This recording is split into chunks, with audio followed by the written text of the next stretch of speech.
Work continues on the Kern Bridge in Mankato. The historic bridge is being returned to Mankato to connect the Sibley and Land of Memories parks. The bridge itself is still being refurbished, but crews are at about the halfway point with preparing the area for the installation of the bridge.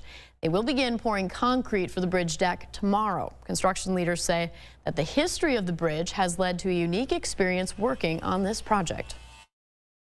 It's been rewarding. It certainly has its complexities. You know, an 1873 bridge that's being repurposed, installed in a new location, close to its original home here still in Mankato. I'd say from a construction standpoint, the project has been progressing well.